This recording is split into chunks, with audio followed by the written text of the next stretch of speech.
An August bank holiday is more than just a trip to the seaside. It's a snapshot of Britishness.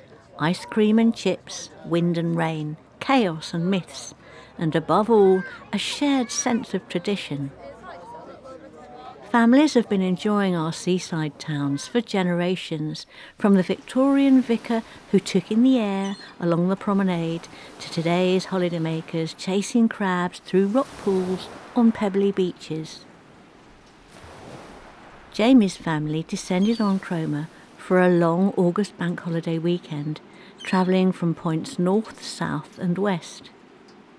We gathered in an airy house for disorganised breakfasts of marmalade, toast or Rice Krispies, and evening games in the courtyard until it got too cold and we crowded inside the house.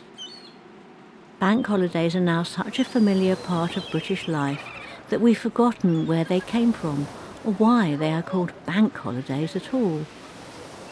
In 1871, Sir John Lubbock, a Victorian banker, introduced the Bank Holidays Act. The idea was simple: give workers a small number of fixed days off, during which banks and offices would close, making it easier for everyone to enjoy a proper holiday. Cromer soon became popular in the Victorian era, with visitors drawn by its high cliffs, long sandy beaches and famous Cromer crab. Built in 1901, Cromer's pier is still popular, despite being battered by storms, bombed in the war and rebuilt. This is one of the last places in Britain you can see a slightly cheesy old-school end-of-pier show that we all secretly love. If you're unlucky, you might catch a glimpse of Black Chuck, a huge spectral black dog with fiery red eyes. Some say the creature prowls the cliff tops, its howls carried on the wind during storms.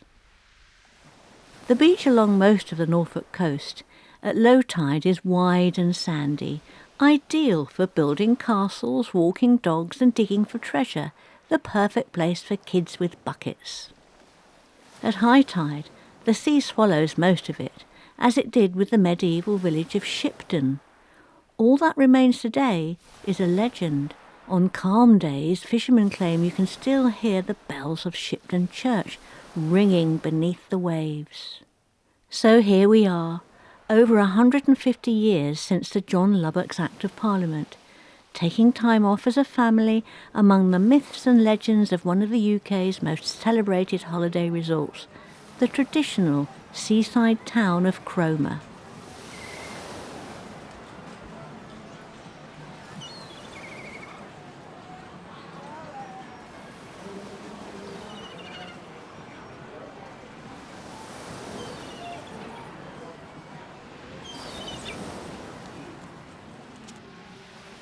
For those interested in the technical side of the photographs, many of these images are straight out of the camera with no processing.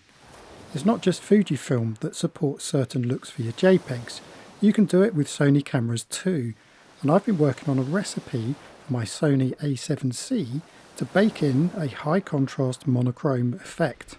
I've written an extensive blog post on how I achieved this look on my photography blog, linked in the description below.